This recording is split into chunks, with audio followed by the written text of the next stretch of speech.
जी नमस्कार, मैं हूं राज पाठक। देखिए, बिहार के पहले चरण में 4 लोकसभा सीटों पर आज मतदान हुआ। मतदान के बाद ये तय होना है कि केंद्र में किसकी सरकार बनेगी और किस मुद्दे पर खास करके जो है यहाँ के वोटर, यानी इन 4 लोकसभा सीट जिसकी जिक्र कर रहे हैं हम, Aurangabad Lok Sabha seat, Jamui Lok Sabha seat, Nawada Lok Sabha seat और गया लोकसभा सीट, इनमें किस मुद्दे पर जो है वोटरों ने काम किया। इन तमाम चीज़ों पर जानकारी देने के लिए हमारे साथ जुड़े हैं सीनियर जर्नलिस्ट विपुल कुमार जी। लेकिन उससे पहले आपको बता दें कि वोटिंग परसेंटेज पर अगर ध्यान दें हम, तो औरंगाबाद इन 4 लोकसभा सीटों में सबसे ज़्यादा वोटिंग परसेंटेज यहाँ पर हुई है। आपको 49.95% जो है यहाँ पर वोटिंग हुई है। सबसे कम नवादा में हुई है, 40% के करीब वहाँ पर वोटिंग हुई है।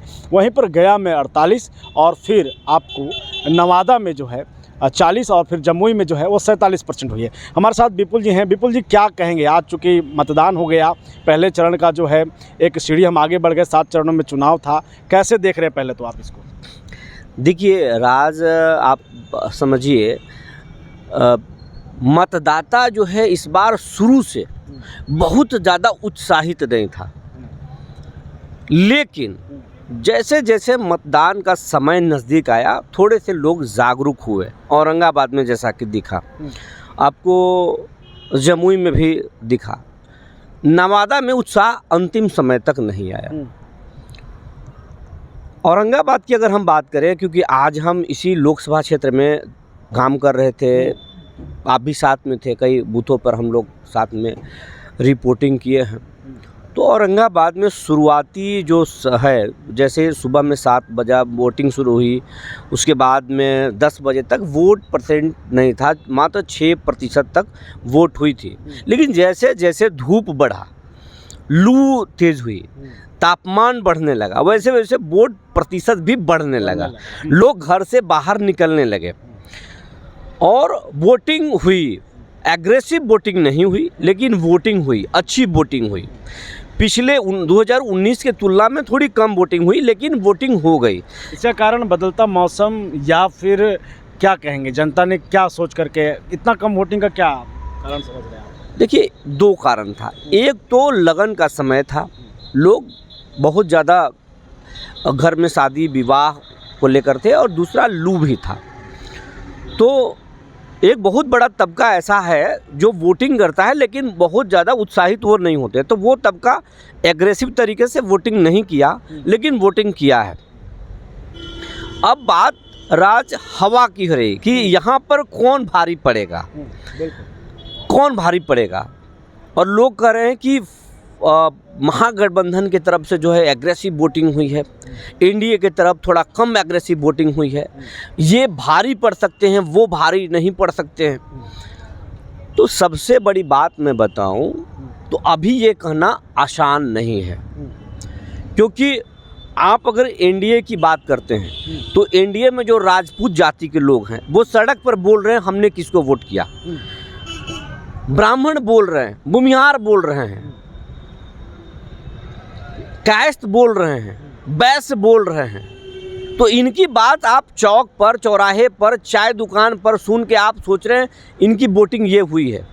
आप अगर महागठबंधन में जाएंगे तो यादव बोल रहे हैं, कुशवाहा बोल रहे हैं, मुस्लिम बोल रहे हैं, उनके तरफ बाकी जो लोग हैं वो भी बोल रहे हैं। लेकिन ये बोली सुनकर आप जीत हार का अंदाज़ा नहीं लगा सकते कि कौन जीतेगा कौन हारेगा। ये बोलने वाले लोग हैं। जीत और हार तो उन पर होगा जो साइलेंट वोटर है, जैसे महिला, सरकार के लाभार्थी, जैसे वृद्धा पेंशन जो पाते हैं, फ्री राशन जो पाते हैं, जो आयुष्मान भारत बना करके बैठे हुए हैं, जो ट्रिपल तलाक वाले जो महिला हैं, वो तो तमाम जो साइलेंट वोटर है, जिसको आप अब मान लीजिए मुस्लिम महिला हैं तो आप उसको आप महागठबंधन के वोटर मान रहे हैं कि वो महागठबंधन के वोटर है, लेकिन वो रियल में कहाँ वोटिंग किए वो आप नहीं जानते हैं। ट्रिपल तलाक की आप बात कर रहे हैं तो विशेष तौर पे आप सरकार की तरफ ही बात कर रहे हैं, मामला वो नहीं है। मामला अगर हम आपसे जानना ये चाहें कि सरकार की योजनाओं का लाभ महिलाओं को मिल रहा है या जो साइलेंट वोटर है उनको मिल रहा है, नहीं, मुद्दा ये है कि क्या जो ये तबका है, महिलाओं की बात आप कर रहे हैं, वृद्ध जो जन हैं उनकी बात कर रहे हैं, वो लोग क्या बढ़ चढ़ कर सामने आए ये मामला? बिल्कुल बिल्कुल राज, वो बढ़ चढ़ कर सामने आए। आप देव में जाइए, हाँ। देव में जो साइलेंट वोटर थे, महिलाएं भी कस के वोट की हैं। आपको जो फ्री राशन पाने वाले जो वोटर हैं वो भी तो एग्रेसिव तरीके से सुबह से ही कतार में खड़े थे और उन्होंने वोटिंग किया है। आप एनडीए वाले मानेंगे कि हमारे वोटर हैं, महागठबंधन के लोग मान रहे हैं कि ये हमारे वोटर हैं। इसमें क्या जो आप बोल रहे हैं फ्री राशन, सरकार की तरफ से जो योजनाएं चलाई गई, उसका असर दिख रहा है आपको? उस पर भी एक कहीं ना कहीं मतदाता जो हैं उन्होंने इस पर भी ध्यान दे रखा है? नहीं, बिल्कुल बिल्कुल। फ्री राशन और आयुष्मान भारत योजना और जो सरकार की महत्वाकांक्षी योजना है, कहीं न कहीं उसका मतदाताओं पर असर दिख रहा था, लेकिन वो बोल नहीं रहे थे। सवाल अब इस पे ये, तेजस्वी यादव दावा किए हैं बहुत सारा अपने संकल्प पत्र में, उसका असर दिखा कि नहीं आपको? उसका भी असर दिखा, खास करके युवा में रोजगार पर बहुत सारे युवा ऐसे थे फर्स्ट टाइम वोटर जो इसलिए वोट कर रहे थे और कह रहे थे कि हम रोजगार के मुद्दे पर वोटिंग कर रहे हैं। तो कहीं ना कहीं तेजस्वी यादव का जो ये जो कार्ड था, रोजगार, नौकरी, उसका भी असर इस बार असर दिखा है। लेकिन धर्म का भी असर है, महत्वाकांक्षी योजनाओं का भी धर्म में राम मंदिर चूंकि अभी हुआ है, सरकार इसको भुनाने की कोशिश की है और एक प्रयास किया गया। क्या लग रहा है, राम मंदिर का मुद्दा आपको इन 4 जो लोकसभा सीटों पर चुनाव हुआ बिहार में खास करके, दिखा आपको असर? हाँ दिखा, लेकिन जिस तरीके से एग्रेसिव तरीके से जो उम्मीद लगाया जा रहा था सरकार की तरफ से, खास करके एनडीए की तरफ से, उस तरीके से नहीं दिखा, लेकिन असर था। लेकिन वोटों में जो रिजल्ट की बात कर रहे हैं कि भारी कौन पड़ेगा, तो भारी पड़ेंगे जो सरकार की महत्वाकांक्षी योजना है, जो साइलेंट वोटर है, जो पा रहे थे, जिन्होंने वोटिंग की है और लेकिन वो खुलकर नहीं बोल रहे कि हमने किसको वोटिंग किया है। वो उनके जाति के आधार पर आप मान रहे हैं कि वो वहाँ कर दिए होंगे, वो यहाँ कर दिए होंगे, लेकिन वो बोल नहीं रहे हैं। तो असली रिजल्ट और नतीजा वही बताएंगे साइलेंट वोटर बताएंगे। हम लोग को तो बताना नहीं है जीत हार का कुछ भी अभी अनुमान।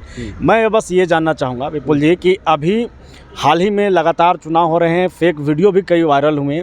इस बीच इस वक्त जो तूल पकड़ा हुआ है वो है चिराग पासवान की मां को जो गाली पड़ा, ऐन वक्त पे वोटिंग से 2 दिन पहले इस तरीके का मामला तूल पकड़ना, उसके बाद चिराग पासवान एक्टिव होते हैं, एनडीए का तमाम तबका एक्टिव होता है, तेजस्वी से सफाई मांगा जाता है। क्या लगता है आपको, उसका असर भी कहीं ना कहीं जो गोलबंद करने की कोशिश एक समाज को की जा रही थी, जाति को, दिखा आपको? देखिए, हम आपको साफ साफ बताते हैं, अगर ये वीडियो सामने नहीं आता तो चिराग पासवान को बहुत बड़ा नुकसान होने वाला था, ये आप जान लीजिए। पासवान जाति का एक बहुत बड़ा तबका है जो जय भीम से जुड़ चुका है। और वो एनडीए से नाराज चल रहा था, मतलब महागठबंधन की तरफ उसका रुझान था। लेकिन जो जमुई का वीडियो सामने आया, तेजस्वी यादव के सभा में जिस तरीके से अमर्यादित तरीके से भीड़ में से एक युवा ने बोला और वो जो वीडियो वायरल हुआ, उसके बाद से महागठबंधन को नुकसान हुआ और एनडीए को कहीं ना कहीं फ़ायदा हुआ।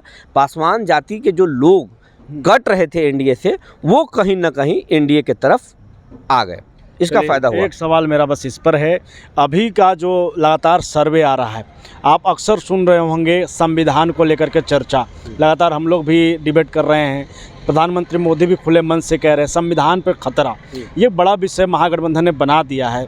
सफाई भी सरकार दे रही है, महागठबंधन के जो तमाम नेता हैं वो भी इस पर जोर दे रहे हैं, और इसका असर क्या वोटरों में जा रहा है? वोटरों के मन में क्या संविधान को लेकर के खतरा या फिर कहीं ना कहीं उन पर विश्वास, इस तरीके का क्या आपको दिखा असर? देखिए, ये भुनाने की ज़बरदस्त कोशिश की गई है कि संविधान खतरे में है और खतरे में आ जाएगा।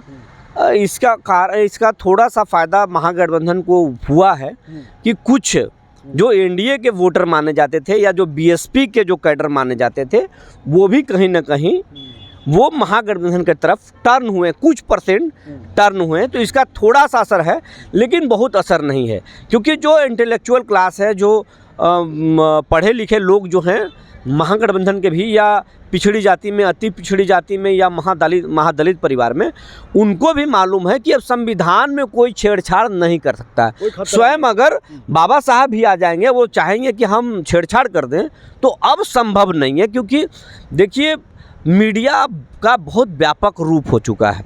इंटरनेशनल लेवल पे वो बवाल खड़ा हो जाएगा और सरकार घिर जाएगी, तो ये संभव नहीं है। एक सवाल लेते हैं बस आपसे, उसके बाद हम लोग इसको करेंगे, क्योंकि लगातार आप अपडेट दे रहे हैं।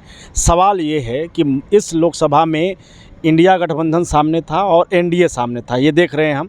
बीएसपी ने भी अपने उम्मीदवार उतारे बिहार में इन 4 लोकसभा सीटों पर, लेकिन मायावती कहीं भी नज़र नहीं है, न उनका कोई कुनबा, न उनका कोई बड़ा नेता किसी तरीके से सभा करते दिखा। क्या लग रहा है, बीएसपी ने कहीं नहीं कि खुले मन से या अंदर ही अंदर महागठबंधन को समर्थन दे दिया, और इसका असर ये रहेगा कि एनडीए को यहाँ पर थोड़ी मुसीबत झेलनी पड़ेगी? ये आपने अब तक के सवालों में सबसे अहम सवाल किया। बीएसपी ने कैंडिडेट जरूर दिया, लेकिन बीएसपी के कोई नेता नहीं आए। बीएसपी के कैंडिडेट ने बड़े पैमाने पे कैंपेनिंग नहीं की, हालांकि पहले भी नहीं करते हैं। और बीएसपी के जो वोटर थे, इस बार बीएसपी के झंडा नहीं लगा रहे थे, वो कहीं ना कहीं जय भीम के झंडा लगा रहे थे, और वो कहीं ना कहीं जो बीएसपी के वोटर थे वो महागठबंधन के तरफ रुझान में थे, वो टर्न किए हैं। ये बात है, इसका फ़ायदा महागठबंधन को थोड़ा मिलेगा और बीजेपी को, खास करके एनडीए को इसका नुकसान होगा। इसका नुकसान जमुई में भी हो सकता है चिराग पासवान को, नवादा में भी बीजेपी को होगा, और गया में भी हो सकता है। लेकिन गया में खास करके अगर हम बात करें, हम आपको औरंगाबाद की चर्चा कर लिए, गया की बात करें तो गया में जीतन राम मांझी कहीं ना कहीं सफल हो गए, और जमुई का जो वीडियो सामने आया उससे सर्वजीत कुमार को नुकसान हुआ और मांझी जी को फ़ायदा हो गया। दिलचस्प मुकाबला चारों लोकसभा क्षेत्र में है, लेकिन गया में जो है मांझी कहीं ना कहीं खेल करने में। एक सवाल बस ये लेंगे आपसे कि 4 लोकसभा पे चुनाव हुआ, एनडीए की तरफ से तो दिखा, एकता दिखा, लेकिन महागठबंधन, जो एनडीए गठबंधन की हम चर्चा कर रहे हैं, उसमें कांग्रेस का कोई भी बड़ा नेता इन 4 लोकसभा सीटों पर अपनी रैलियां नहीं कर पाया, न किसी तरीके का कोई बड़ा सभा कर पाया। क्या लग रहा है, उसके जो वोटर हैं, जो कांग्रेस समर्थक हैं, उनमें उहापोह की स्थिति बनी महागठबंधन की तरफ, कुछ एनडीए की तरफ? क्या दिखा आपको नज़ारा? देखिए, यही तो चौंकाने वाला रिजल्ट आएगा, क्योंकि कांग्रेस से लालू प्रसाद यादव, तेजस्वी ने जबरन सीट छीन लिया था और बिना सहमति बने सीट शेयरिंग के, और उन्होंने सिंबल बांटना शुरू कर दिया था। तो ये 4 पहले फेज के जो 4 लोकसभा हैं, वो जबरन वो सिंबल बांट दिए थे। जैसे औरंगाबाद कांग्रेस से निखिल कुमार लड़ रहे थे, यहाँ पर वो अभय कुशवाहा को सिंबल दे दिए। वहाँ गया में सीट दे दिए वो सर्वजीत कुमार सर्वजीत को। नवादा में वो बिना बटने से पहले, मतलब तो किसी मीटिंग से पहले कांग्रेस कहीं ना कहीं नाराज था, और कांग्रेस ने कहीं ना कहीं, कांग्रेस के जो वोटर थे, कांग्रेस के जो समर्थक हैं, वो मौन तरीके से, एक तरीके से फ्रंट फुट पे कहीं ना कहीं कैंपेनिंग किए होंगे, लेकिन उनके जो समर्थक थे ना, वो नाराज चल रहे थे, और वो कहीं ना कहीं एनडीए को फ़ायदा पहुँचा सकते हैं, और ये रिजल्ट में आपको देखने के लिए मिल सकता है। बहुत धन्यवाद। तो इस तरीके का पूरा माहौल है, चूँकि बिहार के पहले चरण में इन 4 लोकसभा सीटों पर मतदान हुए हैं आज, और मतदान के बाद जो वोटिंग परसेंटेज है वो कहीं ना कहीं पिछले जो चुनाव हैं उससे कम हुआ है। तो एक बड़ा ख़तरा, एक संकेत कहीं ना कहीं वर्तमान सरकार के लिए भी होगा। इस तरीके से कम वोटिंग होना, चाहे मौसम की वजह से हो, तपिश की वजह से हो, या फिर कोई और कारण हो, लेकिन स्थिति यही है कि कांटे की टक्कर है। स्पष्ट तरीके से अभी कुछ नहीं कहा सकता। लगातार हम अपडेट आपको देते रहेंगे, बने रहिए हमारे साथ, देखते रहिए एसबीएन नेटवर्क।